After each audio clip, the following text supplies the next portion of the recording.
moya ongcwele. Ayikhona abangabingelelanga bazalwane, mkhulu kunathi sonke. Ibandla kaNkulunkulu nje bazalwane, laba bakholwa uJesu mkhulu, yena uNkulunkulu wabo esashiywa nayo semhlabeni. Ngicela nje noma ngabe kuthiwa akaqondi, sibingeleleni nje, ngiyakubingelela moya ongcwele. Siyabonga kakhulu bazalwane ukuthi uyasilekelela, uyasisiza, usazoqhubeka esisize egameni lika Jesu. Amen. Sibingelele ubaba umpostoli noma umpostoli umbuyaza egameni lika Jesu. Amen.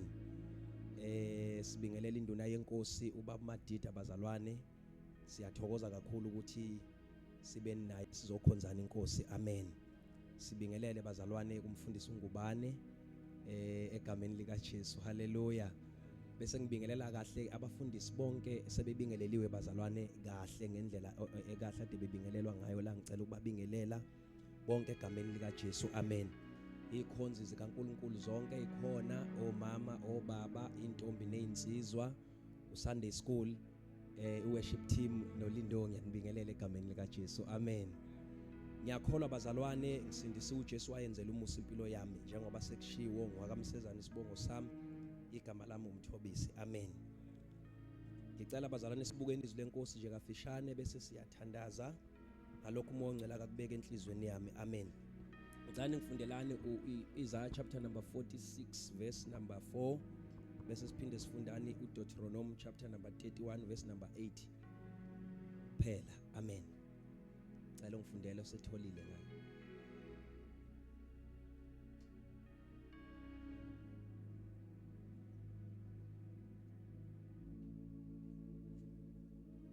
Ngicela ukufunda uDeuteronomy sengimtholile uchapter number 31 verse number 8. Senitholile?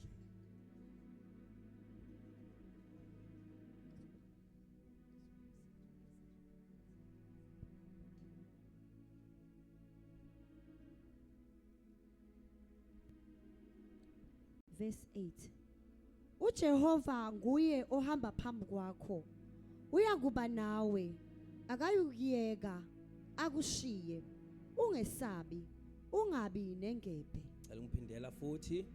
uJehova nguye ohamba phambi kwakho, uyakuba nawe, akayukuyeka akushiye, ungesabi, ungabi nangebhe. Amen. Hallelujah.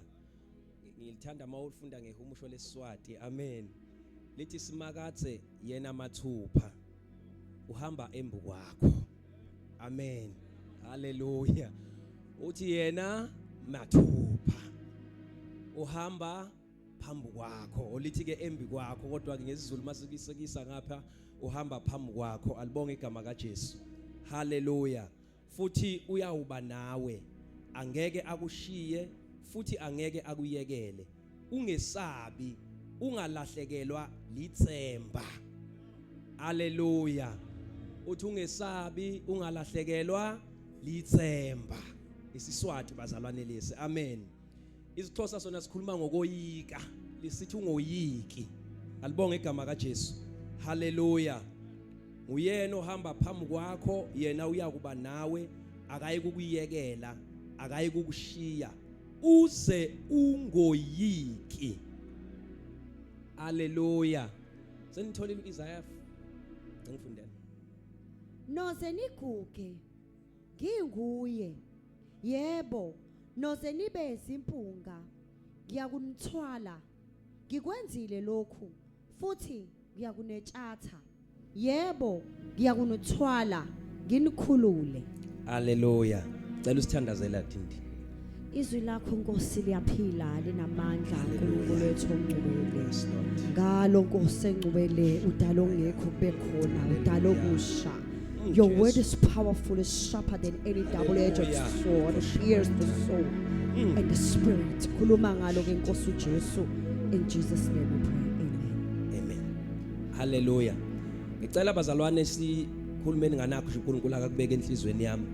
Izolo besikhuluma ngokuthi uNkulunkulu uyakusithwala size sikuke njengoba izwi kade lifunda nje. Hallelujah. Uthi mawusuyela lapha ngasekugcineni uthi ngikwenzile lokhu, kusho ukuthi into angaqala ukuyenza. Bakhona abaphambili ake wabathwala uNkulunkulu. Amen. Hallelujah. Uthi ke ngikwenzile lokhu futhi ngiyakwenza. sesinikeza igaranje lapho uthi namanje ayikho into eyongehlula ukwenza ngoba into engike ngayenza. Hallelujah. Awalibonga igama kaJesu. Glory to Jesus. Sase sithi ke uyathwalana uNkulunkulu wethu bazalwane. Amen. Lento akayenzayo emaphakadeni namanje usayenza. Namanje futhi uvula izandla zakhe ukuzokwethwala abanye. Umuntu ongakhathala uthi ayisekugcwele endaweni eziningi bazalwane kuyavalwa kuthiwa ayisekugcwele akusangeni umuntu. Hallelujah. Naba suke bethwela abanye even imoto bazalwane ethwala abantu noma indize ehamba emoyeni noma ehamba ngaphansi noma ehamba emanzini imkhumbi ziyagcwala kuthiwa ayisekugcwele. Alibonga igama kaJesu. But simthola uNkulunkulu ehlukile engafani nakho konke okunye esikwaziyo ukuthi kuyabathwala abantu. Akagcwalelwa umuntu uNkulunkulu bazalwane. Hallelujah. Bonke abasemhlabeni ubabizela kuye ukuthi abeze. Awalibonga igama kaJesu. Silapha nje namhlanje kuzobiza omunye kuzolanda omunye ukuthi woza indawo yakho nawe isekhona. Hawu uthi omunye ngisazolunga nje mina yebo ngikwenzile. Ngisazoqhubeka futhi ngikwenze. Into engeke izingihlule. Alibonga igama kaJesu. Ngicela ukukutshela ukuthi uma sethwale wena kwanele futhi kusabizwa nabanye. Uyazi ukuthi njengoba kumele lithende nakwenye indawo limile kubizwa abanye kuthiwa wozana. Hallelujah. Uyazi mina makuthiwa babizela kaMsezane mhlawumbe ngingasho ngithi hayi ngeke sekugcwele phela manje. Umuntu wasemhlabeni zonke izinto zasemhlabeni ziba namalimit. Alibonga igama kaJesu. Hallelujah.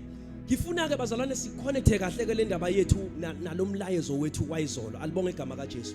Lithi lapho sifunde khona izwi lenkosi uJehova nguye ohamba phambi kwakho. Hallelujah. Lento mayithi uhamba phambi kwami kusho ukuthi mina ngiza ngemuva. Amen bazalwane. Kusho ukuthi makukhona umuntu ohamba phambi kwami ngicela uze Ndosi. Makukhona umuntu ohamba phambi kwami kusho ukuthi ngisuke ngiza akakwazi phela ukuhamba phambi kwami ngihambe phambi kwakhe naye. Uma ehamba phambi kwami mina ngiza ngemuva. Hallelujah. Ayisehle Ndosi. Kusho ukuthi makukhona ukukhala kathelo kuba khona kuqala kumsebenzi wakho uthi angitshela ukuthi qaphela ke la indawo ithi ukwehlela kancane. Bambelela kwesinye isikhathi awu haleluya. Kwesinye isikhathi makunzima kakhulu ethi awuzukubambelela la ngizokuthatha. Bese ngihamba nawe ngizokuthwala nje bese uthi cha baba. Makuyisigodi engeke ngiwele kuso ethi ngizokuthwala. Why kube kanjalo? Irresponsibility yakhe because uhamba phambi kwami. Hallelujah. Uhlelemba magebhugebhu. Awalibonga igama lika Jesu. Kusho ukuthi makuqhamuka izinto ezingehlulayo umsebenzi wakhe ukungetshatha ngoba uhamba phambi kwami. Uma kufuna uqhamuka abazolwa nami abazolwisana nokuphila kwami ngoba uhamba phambi kwami umsebenzi wakhe baqala kuye bengakafiki kimi. Ngamanye amazwi uyakwazi ukulwa ngivele ngime nje ngibukele kanje. Awuyilwa Ndosi awusalwi nawe ephahlaza izitha zami ngime. Ngibuke ephahlaza izitha zami ngime bese athi woza bese ngiyalandela. Ngoba lapha kahambe khona uhamba phambi kwami. Ngithatha unyawo njengokusho kwakhe. Mayithi siyajika sibhekele noma kade ngifuna ukubheka le angina choice.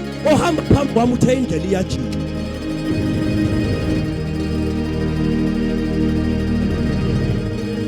Lalelani phela bazalwane. Uyazi lento ithini? Nginikeza nje igaranti yokuthi lapho engifuna ukufika khona ngiyofika. Uyazi ngithembe yini? Ngithembe phambi kwami. Ngizomethemba njalo ngoba uyayazi indlela. Ngizomethemba njalo ngoba uyayazi indlela. Ngizomlandela njalo ngoba uyayazi indlela. Lapho ngidinga khona ukuthwala uyangithwala. Uhamba phambi kwami. Asibheke lapha ezitulweni Ndosi, asibheke lapha ezitulweni. Ngizongqubuzeka kuza ngithi sifuna indlela yena uyayivula nendlela lapha engekho khona. Kusho ukuthi makukhona ihlalo umsebenzi wakhe ukuyisusa mina ngivulekile. Hallelujah. Umsebenzi wakhe ukuthi avule indlela sifike indlela isiyenze njani bazalwane isivulekile. Kusho ukuthi umsebenzi onzima ebengizobhekana nawo ulula mayihamba phambi kwami. Mvumele ebusuku ehambe phambi kwakho. Uyazi akekho umuntu ongahamba umuntu phambi kwakhe. Alibonga igama kaJesu. akekho umuntu ongahambi umuntu phambi kwakhe. Wonke umuntu bazalwane ophila emhlabeni khona umuntu ohamba phambi kwakhe. Okay, ake ngisho kanje, ikhona into ehamba phambi kwakhe. Ngoba awumunye akaqondi. Alibonge igama kaJesu. Kunabanye abantu abake behamba uhambo, uyazi ukuthi nje ngithi mase njalo ngibheke empumelelweni yami. Sengizofika lapho impumelelo yami ifike khona, ivela izinto zami ishabalale. Ba give up sebezofika lapha baya khona. Uyazi ukuthi yini? Bakhohliswe ohamba phambi kwabo. Kodwa lo akawaqamba manga. Akasiyena umuntu kuba ngabuya qamba manga. uNkulunkulu wezwi lakho, uNkulunkulu omile ongawaqamba manga. Abantu abaningi balinyazwe ebebehamba phambi kwabo ngamanga bawaqambile kubo. Kuyenzeka umuntu aqambele namanga endleleni. Haleluya.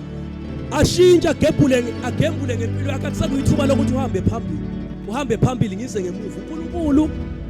uNkulunkulu wami ebengade ngimkhonza eshintshene kusekuyithuba lokuthi ngihambe kanjani ngoba ngisehluleki ngaphandle kwakhe. Haleluya. Hawu amen bazalwane. Bakufika impisi izongidwengula. Ufika qala yena qathatha. Usengasho nje uthi ibambe mfana wami uyidwengule. Kuze bezobona nabanye ukuthi noma ifikile akashongo futhi uthi ayimfiki. Noma ifikile ngenxa ukuthi uhamba phambi kwami uyiphinyaza nje ingakafiki impesi yayibambe yayidwengula. Ucabanga ukuthi lento yenzeka kuDavid yayi natural, it was supernatural. Yayingaphezulu kwamandla omuntu, yayingaphezulu kwamandla angaqhamuka kumuntu ukuthi ubambe ibhele ulidwengule. Sesiyabona ukuthi David wayengahambi yedwa. Simzwile ethi noma ngihamba esigodini sethunzi lokufa angikwesaba okubi. Hayi ukuthi akuzukufika, kuzofika uthi ngokuba wena unami. Yini eyenza ngakwesabi ukuthi makuzofika okubi qale kubhekane nawe qala.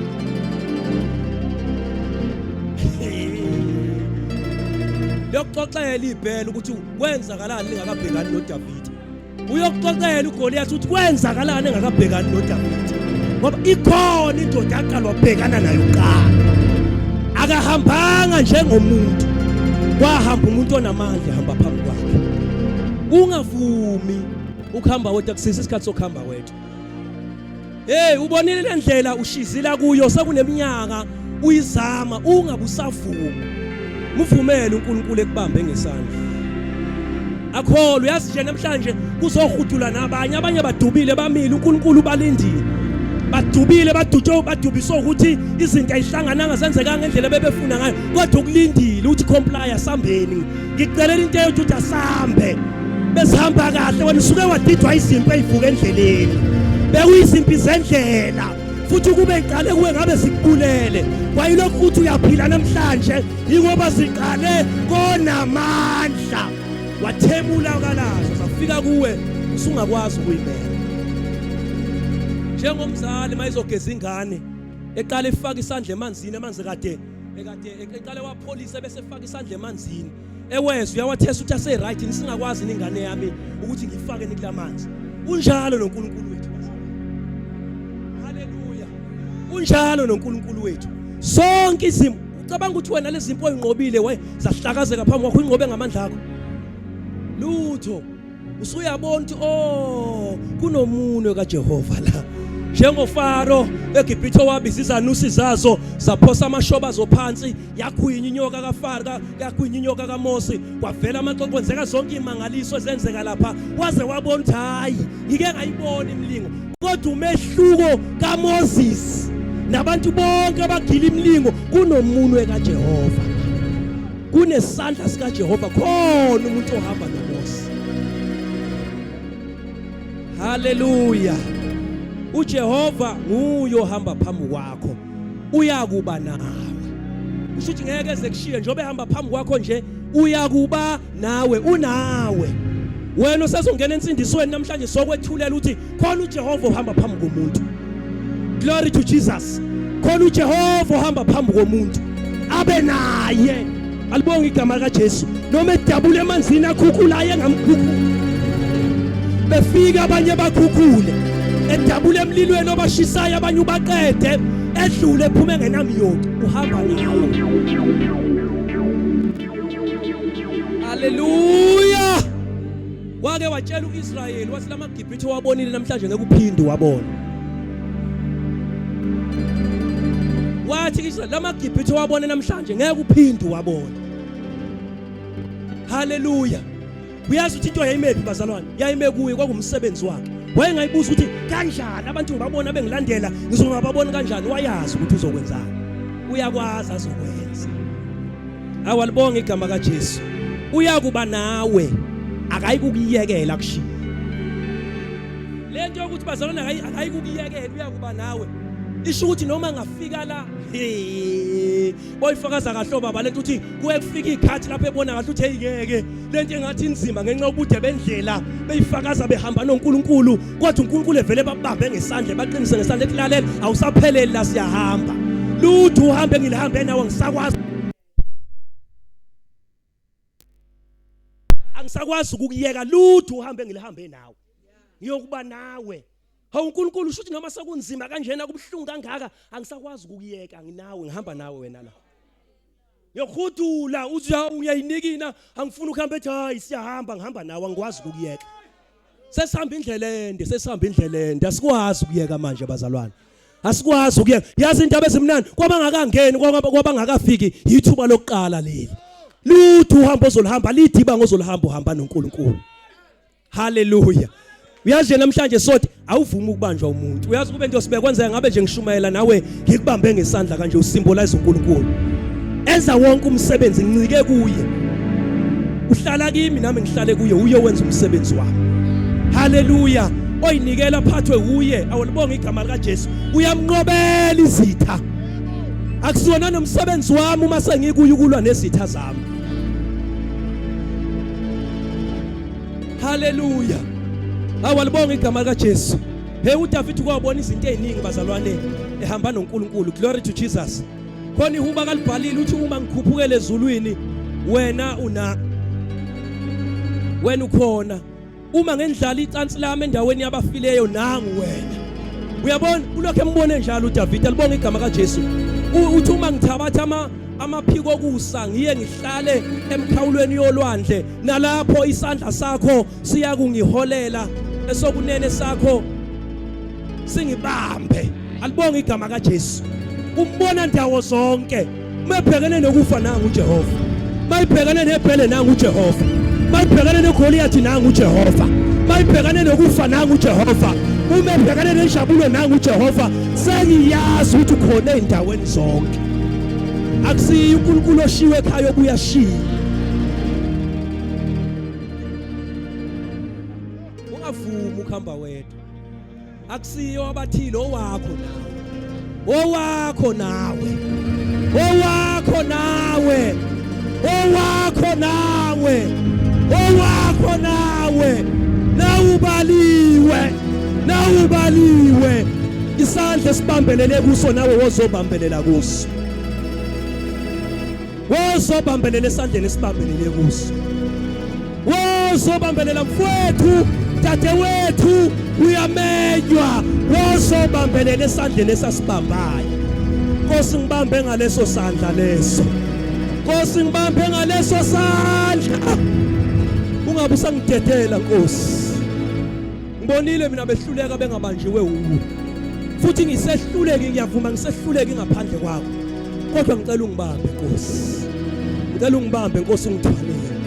Ngicela ungabe usangiyeka Nkosi. Uhambe phambi kwami wenze wonke umsebenzi. Lalelani bazalwane, akancikselani uNkulunkulu. Akakuncikisela uthi okuyekiyeke. Le izwi nje lena kaTshiwo liqinisile liyilo. Uyabona uma ungalikholwa njengoba ulikholwa namhlanje uhambe nalo uphume nalo uphile lona. Impilo yakho ngeke iphinde ifane. Usibambe kanje. Basifuna ukutshata sike sime kanje ngelinye ilanga uzwe ukuthi sithwelweke namhlanje asibanjiwe. Uyabona ukuthi into siyibhawuza ngabe ngithi awungithwale, ngikhuluma ungithwele, ubona ukuthi umuntu ukhuluma uthwele ngaleli langa leli. Aniboni nini uyezwa kodwa ukuthi isandla seNkosi namhlanje engathi asingibambile singithwele. Uyisolithi yabona ngithwelweke namhlanje ngithwele. Woma uzosehlabelela umuntu umhlabele ethi nama ngazi ngiphunyuke kanjani namanje ngisamangele. Bese yabuyela uNkulunkulu kuyethi lalela ngakuthwala. Namanje ngisazoqhubeka ngikuthwala. Press on. Hallelujah. ethi kunzima, ethi yebo kunzima, kodwa lalela nginawe namanje, nginawe, sahamba nawe. Sahamba nawe, akayiyeka. Yazi phezu kwezinto zonke ongafanele ukuthi uyingabaze empilweni yakho, ungayigabazi le ukuthi uNkulunkulu uhamba nawe. Ungayigabazi le ukuthi uNkulunkulu uyahamba nomuntu. Ungayigabazi le ukuthi uNkulunkulu uyamthwala umuntu. Ebamba incane kufika amaphupho amabi ezoyihlasela ngamaphupho amabi efike ephebeze kanje ngoba zonke into zethu basike samthatha zi responsibility yakhe afika ephebeze kuyibalekele ongamadimoni. Alibonge igama kaJesu, haleluya. Kwabathwelwe nguye bazalwane abahamba naye, kunendaba bathi mabefika kuzo ufika kushintsha iatmosphere, bethi bengena bebebusa lokho bethi kwenzekani namhlanje ngizwa kwenzekani, kanti usufikile uhamba nonamandla, usufike nje wahlala phansi awusho lutho. Uzo attend meeting ethile uvele kushintsha atmosphere, ivele igcwala ubukhona bakaNkulunkulu kuthi abebe phethe izinto zabe namandla zithemeka amandla, ethi ngizwe into zami ngathi ziyangishiya, uyobezwa bethi hayi le meeting ayingaqhubeki, uthula uthethu, ethi uNkulunkulu bayekele kimi umsebenzi wabo, bayekele kimi umsebenzi wabo. Bazalwane, siyibonile lento iyasebenza, lento yokuhamba noNkulunkulu iyasebenza, ngoba so much iyasebenza. Hey, ungena kwabadala umncane wembethe amandla kaNkulunkulu, bembethe into zabo nazimbatho zabo zasemhlabeni abazembethe, ufika uhlale phansi uthi mawuphawula bethi owaphi lo mfana, eyaphi le ntombazana, uvelaphi lo mama, ngoba tshela uthi hawu Nkosi yami, mina bani uba beningabona okuthile kimi, Jesu lowo okuthweleyo ube isolution lapho unesiphithiphithi. Haleluya. Akusesisona bazalwane isikhathi sokuthi siyekeni uNkulunkulu noma siphunyukeni noma ngabuzwa.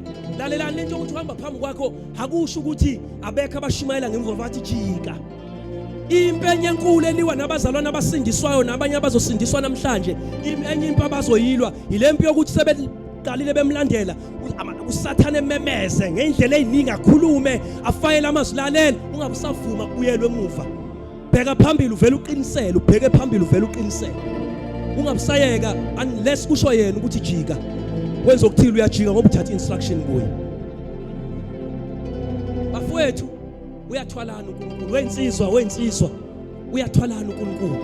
Uyabona kube wasithwala, uyakwazi ukuthwala iteenager, teenage akwazi ukuthwala, amthwale zidlule zonke izimpi ayibhekana nama teenagers, adlule ko peer pressure, umbone enqoba, unqotshiswa yini isandla esambamba, akanqotshiswa nje izinto eziningi.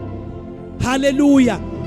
Azasuse nalento yokuthi hayi ningibona ngisurvive ngenxa kamthandazo kaMama, kuze ngiphuleke kuye ukuthi hayi uJehova ungibambe ngesandla. Ngizwile mama uthi hayi, ngizwile manje ukuthi ungibambile uNkulunkulu, ngizwile manje ukuthi uhamba nami. Haleluya. Moyo ngcwele ngikuzwileke uhamba nami, imangaliswa kuwe kule ndlela, umphethe kahle sithandwa sami.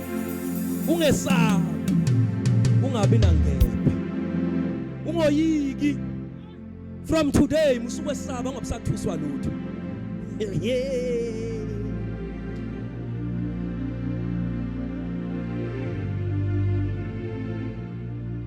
Sisakhula zenzeke emakhaya, uthothi silele sonke lapha kwabe kwa round lapho kulalwa khona, ubona ukuthi kusaba wonke umuntu, sebancane lapho kusaba wonke umuntu. Makuthi ingane uzobambelela komdala uyesaba, uyazi ukuthi khona into ehambayo ngaphandle. Haleluya. Kodwa ke bazalwane, sasifika kuJesu saba nesibindi njengengonyama, sithi masizwe into ethile suthi hayi ingakafiki nakufika uSathane esaplana sibe nesibindi ukuthi ubani manje lo ngathi ufuna ukuzohlasela la. Ngizwe isiki somuntu ongajwayelekile uba sikhuza umoya onamandla, inkosi silekelele. Unamandla kwabanye, uyabacindezela kithi sinqobeni. Haleluya. Awalibonga igama kaJesu. Ngesothandaza abazalwane, uIsrayeli wakwabona enye. Yazi lento yokuhamba noNkulunkulu, ungamiyeka uNkulunkulu uthi isimanga esinjani. Yisho nabantu abangahambi noNkulunkulu bayamazi umuntu ohamba noNkulunkulu ukuthi akafani nabo. Bazalwane, uthi mina noma ngabe kuthiwa khona inyanga edumile eyaziwayo imandeni yonke noma iSouth Africa yonke, bayakwazi ukuthi hey uyabona abantu bonke ungabazama konke kodwa umuntu ohamba noNkulunkulu ungadlaleli kulabo bantu labo banobufakazi balezo zinto beyibona bethi belula isandla sabo beselulela kohamba nomuntu sivele siphebeze isandla sikaJehova. Glory to Jesus. Khona inkosi ethile uIsrael ehamba noNkulunkulu ephuma eGibhithe igama layo kwakuBhalaki. Le nkosi yezwa ngokunqoba kukaIsrael uNkulunkulu ephahlaza izizwe ezazihamba phambi kwabo. Yaliuza udumo lakhe engakafiki. Kusekude ukuthi hey uIsrael mayiqala ephahlaza izizwe engikheleleni nazo ngihlukaniswe izizwe ezu7 noma eziyishumi eyiphahlaza kusho ukuthi uyasondela phela uza kimi. Wathi ubuka amasosha akhe wathi ngeke ngike ngalwa. Into yalabo abantu strange. Laba abantu akanqena uNkulunkulu wabo ukuthi vele izithe sivele amasosha amejikelane wodwa vele gwaza. Indlela akalwa ngayo bazalwane mayilwela abantu bakhe. Wajika ngikilento yokuthi ngisho izitha zethu ziyakwazi. Wayophika endlini kaJehova wayophika futhi umprofeti akayemazi wathi umuntu ongangilekelela kulempi huwe ngicela uzongiqalekisela lesizwe lesi sikaIsrayeli. Uyazi ngifuna ukuphumala namhlanje uze wazi ukuthi ukuhamba noNkulunkulu kunjani. Ungaphi uyasu manje enye into sisuke simeje ukuthi sikwasikhona endlini noma ukudla likhona ayingasinkwa lento ayingaphalishi lento kodwa ingaye bazalwane. Alibonga igama kaJesu. Uyafika umprofeti uyamcelela ithunya ngiyagoqa nje bazalwane. Siyamcelela ithunya ukuthi ahambe naye uyabuza uNkulunkulu uyamnqabela awuzogcina uyamvumela uyahamba ke. Uma ehamba esendleleni ehamba ngembongolo yakhe ajwayele ukuhamba ngayo. Umcela uthi ngicela uzongiqalekisela lesizwe lesi. Seseduzane kakhulu nami. Ngiyazi ukuthi masike safika la ngiphelile mina nempahla yami nakho konke kuphelile kimi. Wahamba umprofeti. Wathi esendleleni kade ngicabanga lento ngithi hey uNkulunkulu wayefuna ukuzomqinisa nje uthi hey wena izwi lakho ngoba mawuke walikhipha lenzeka ngoba linjalo. Uzuqaphela labantu oyakubo abantu bami lapha ukhipha into oyithandayo. uNkulunkulu ethi indlela noma hawu ngayo ikithi boss emsebenzini bashova bonke abantu bashove bonke abantu masibheke ngakuyivela izidatshula uvala ingalazi ukuthi iqhamukaphi. Kanti uJehova uthi hey ngibaxove bonke kodwa ukwazi ukwenza la. Kwenzeke noma amazithiwa ayaphuma kodwa ngabulala ubuthongo. Alibonga igama kaJesu. Maye phume ehamba nabo ke uBhiliyamu umprofeti wayezoqalekisa isizwe sikaIsrayeli njengokucela kwenkosi uBhalaki. iBhayibheli wanje into yokuqala eyenzeke esizwa eBhayibhelini ingelosi kaNkulunkulu yama nenkembe ehoshiwe phambi kwembongola kaYegibele. Ume phambi kwakhe bazalwane into yokuhamba noNkulunkulu hey inamandla. Wavele wamisa ingelosi kaNkulunkulu nenkembe ehoshiwe. Yabonwa imbongola kangayibona yena. Wabathe kufanele edlule la. Ngoba kuye ukuthi bazalwane kufanele udlule mayithe uNkulunkulu akudluli lutho la akudluli lutho. Wabathe uthi imbongolo yashona ezihlahleni. Wayishaya yashona ezihlahleni. Wayishaya yazi yahlala phansi. Wayibhaka yazi yavula imlomo imbongolo for the first time. Atsengihambe nawe isikhathi eside ngake ngakwenza lokho. Njengoba ungibhaxa nje ungishayelana lesibhaxa engisithola ngiyasideserve namhlanje. Hey kanti kuma uNkulunkulu uthe khuluma ngisho imbongolo. Ukhuluma ngisho imbongolo umile uNkulunkulu uthe. Lithi iBhayibheli wasevula amehlo. Bathi uvula amehlo wabona ingelosi kaNkulunkulu iphethe inkembe ehoshiwe phambi kwakhe. Yasimtshela imxwayiso ukuthi ukuba bengale mbongolo ngabe ngiqedile.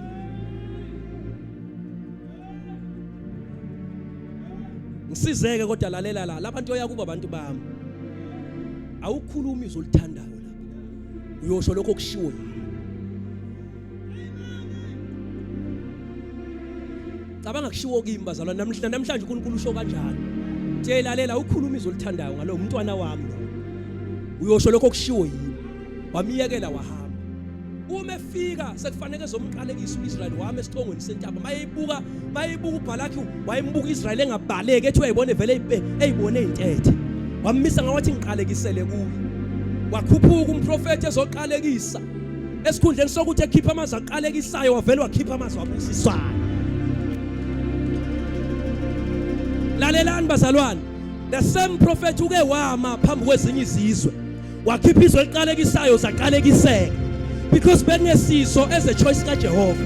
Kodwa mayisabhekane nabahamba noJehova akasakwazi ukukhipha izwi lesiqalekiso kwathi akubemezele ebusuku ngisho ngithi uba usuhamba noJehova asikho lesiqalekiso esikhulunywa ngabantu sihlale phezulu kwakho hayi khona ongakeze usangabaza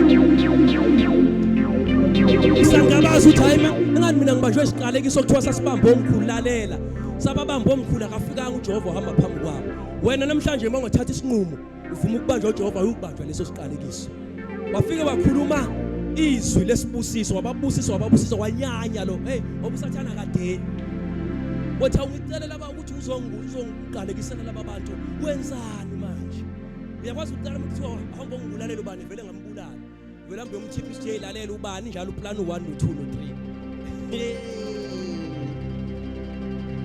wajika wathi ngiyacela kokungenani ngicela sivela awuzobabuka ngapha buka nje uqalekisele lengcinyanyana le bayeke bonke laba uqalekise nje laba kuphela wafika umprofeti bazalwane emaphambi kwabantu bakaNkuluNkulu umethi uyavula umlomo wakhe futhi waphinde uJehova wamnikeza amazwi ukuthi ayinanka amazwi ozowasha wakhipha izwi lesibusiso ngesikhathi ekhipha izwi lesibusiso kusho ukuthi kuyabanamathela konke akakusho uJehova wababusisa uBhalaki unempendulo namhlanje noma uyazi ukuthi ngeke umqalekiso busiso uJehova ngeke umqalekiso hamba noJehova uyakwazi uBhalaki haleluya izitha zethu ziyazi ngathi abenzi bokubi bayazi ngathi abathakathi bayazi ngathi abagili bemlingo bayazi ngathi siyaziwa kuphuma izwi lesiqalekiso emlonyweni wesitha livele lishintshe libe isibusiso ethi usathane ungaphumeleli ngivele ngiphumelele kakhulu ushintsha izwi lesiqalekiso lashintsha laba isibusiso kodwa yenzeke lento kunoma ngabe ubani yenzeka kwabahamba noJehova haleluya uyabona uqale ngokuqiniswa uNkulunkulu wakhuluma ngalendlela ade ekhuluma ngawo uthi umsebenzi wakhe ngoba umunye uyayibuza ukuthi ngiyokwenza njani mase kufanele ngidlule kule yanto okwaziwayo ukuthi akudluli umuntu kuyo kithi lalela abadlula ngoba bebehamba nebebehamba naye angeke siphike ukuthi khona bebehamba naye wena uzodlula udluliswa yini ihamba noJehova onamandla mangilala ubuthongo ukhona mangivuka ekseni ukhona emsebenzini ukhona indawo zonke umsebenzi wakhe uyiresponsibility yakhe uyazi yena namhlanje ntambama sesithandaza ngikuncengela into eyodwa vuma ukwenza ubudlelwane naye lithi iBhayibheli bengahamba nababili bengavumelene khana kanye ngeke kwenzeke lokho kusho ukuthi into yokuqala kufanele kuyenze vuma namhlanje ezokubamba ngesandla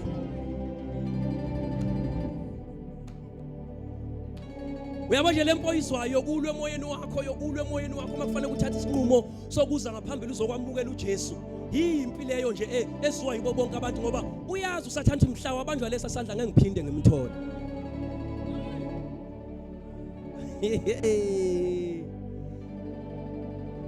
uma sesibamukele bazalwane sehamba nathi sifike sinyathele lapho kwakushiwo khona ukuthi akunyatheli umuntu la umuke wanyathela la uyafa sidlule sifike sinyathele kanti kunyathela isandla esinamandla sihamba lapho sinyathele khona kanje sinyathele lapho sinyathele khona sihambe ngoba uhamba phambi kwethu awalibonga igama lika Jesu ebusuku ngizosho njalo ukuthi nje uJehova uyathwalana esethwalene futhi uye ohamba phambi kwakho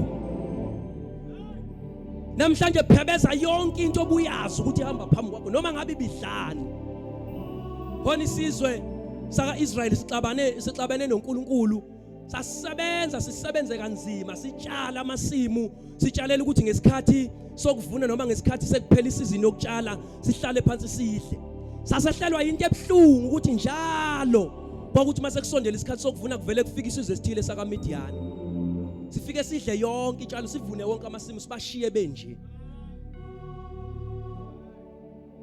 babexabene noNkulunkulu imeko yabo yashintsha mhlaba ebuyela uNkulunkulu amaMidian ahlulwa khona abantu ke nala ethendeni abathi sebehambile njalo imizamo yakhe ethi nje sezoyishaya intambo sekushaya isikhathi sokuthi edle kuvele kuqhamuke kwehle omunye phambi kwakhe awukwazi kwasho indoda echibini uJesu eyibuza ngokuhlala kwayo lapha ithi eyibuza ngokuhlala kwayo lapha echibini laseBethesda ithi njalo mangithi ngisazama ngithi ngifuna ukwehla kuvele kwehle omunye phambi kwakhe nalento overtakewa ngabantu njalo into mayiqondane nawe iya ngokuthi uhamba nobani leyo nto buka phela uthi indaba le ndoda yabalula kanjani ayibange saphoswa nanechibini nasechibini kwavela kwathi wasuka umthatha uhlaka lakho hamba yavuka yathatha uhlaka layo yalithatha yahamba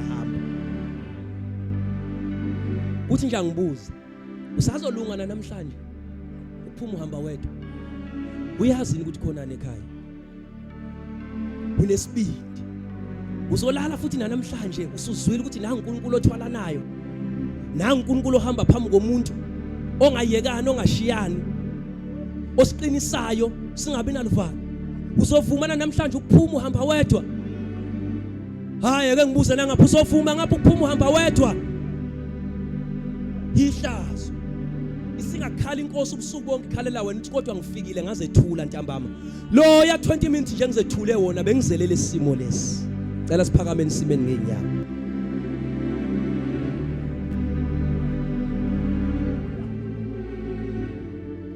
khona abantu namhlanje abazovalelisa amagibhithi umcindezeli abantu abacindezeli mawukhuluma nje ngegibhithi umcindezeli ngalifanisa nayo yonke into ekucindezelayo uyazi ukuthi nje uyabona mangifika la nasi sitha sami kodwa namhlanje nje ukuthi angimemezele ukuthi lamagibhithi obowabonile ngeke uphinde wabona kodwa ayidinga amandla akho lento idinga ukuvuma ukuthi ubambe isandla sikaNkulunkulu umiyekele ehambe ngaphambi kwakho cela baba umpostoli shayela uJesu izandla enkulu bazalwane singakathandazi sime sonke ngenyawo ngiyafisa ukuthi siqoqe inhliziyo zethu sizilethe enkosini